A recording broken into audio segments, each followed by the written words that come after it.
be out in the late summer. At the moment, it's called Ponder the Mystery, and I think it's terrific. And it lends itself to a show. So I'm sort of fantasizing on what I would do if I toured in a show that was based around this album. So I'm just telling you that those of you who did see the one-man show last year, if you see me come by in Philadelphia, come and see it. So, I'm here for a while. It's always a question of what to talk about to begin with, and then I'll take questions.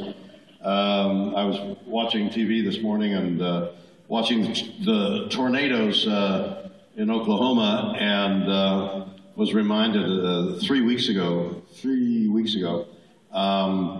my wife and I, Elizabeth and I, flew to Austin, Texas to pick up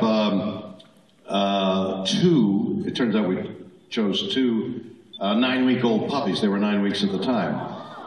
Yeah, it's an awe, because it's even bigger than an awe. It's an oh, because briefly, the story is Starbuck, the big male Doberman that we have, and we also have Cappuccino, his daughter, who is now 6 or 7, at the house.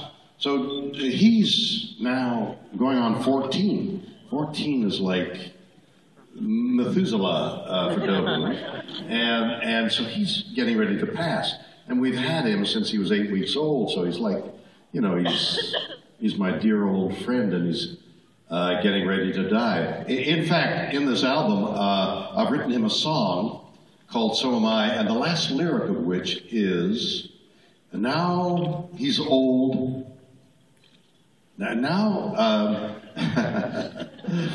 I better learn it before I say it, right?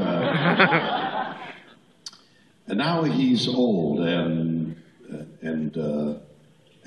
sore of back and getting ready to die. And as I look at him with love, I realize, so am I.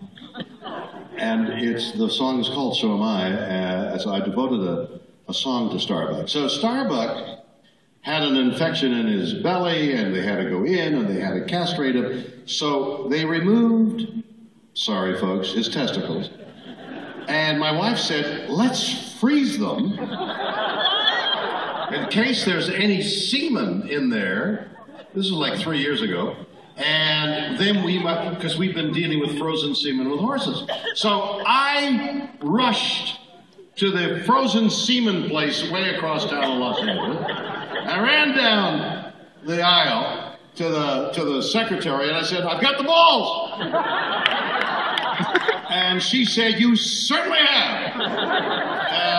And we froze the semen. So now we find, I'm sorry folks, a bitch in Austin that, long story, but I won't go into it, but we send the semen to a veterinarian to impregnate the female, and the veterinarian, this innocuous veterinarian in Kyle, Texas. I mean, have you ever heard of Kyle, Texas? No, neither have I. And he says to us on the phone, you won't believe this, but we've got frozen semen from Starbuck's father. So if the semen for Starbucks doesn't work, we've got his father, which is, you know, just as good, maybe even better.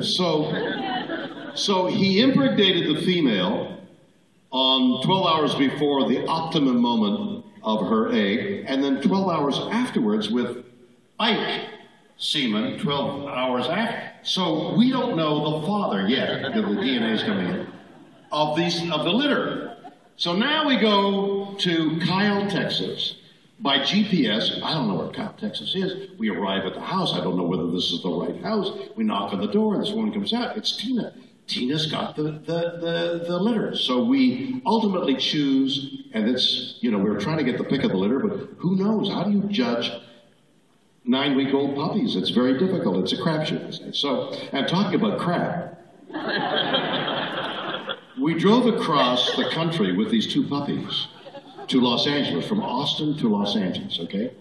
That's 2 days in a rented car, through the tornadoes that were going on then, through the hail that was baseball-sized hail hitting the rental car, which I had paid the insurance for if you get a scratch. So I didn't care that you know, it would look like it was going to break the windshield, but I was like glorying in. Haven't you ever wanted to be in around a tornado where you don't own anything?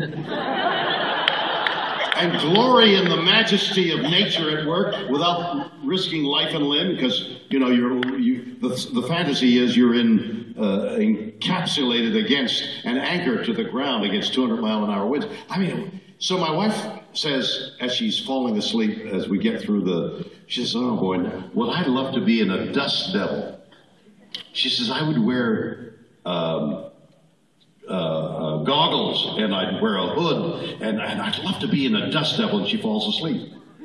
Whereupon a dust devil sweeps across the road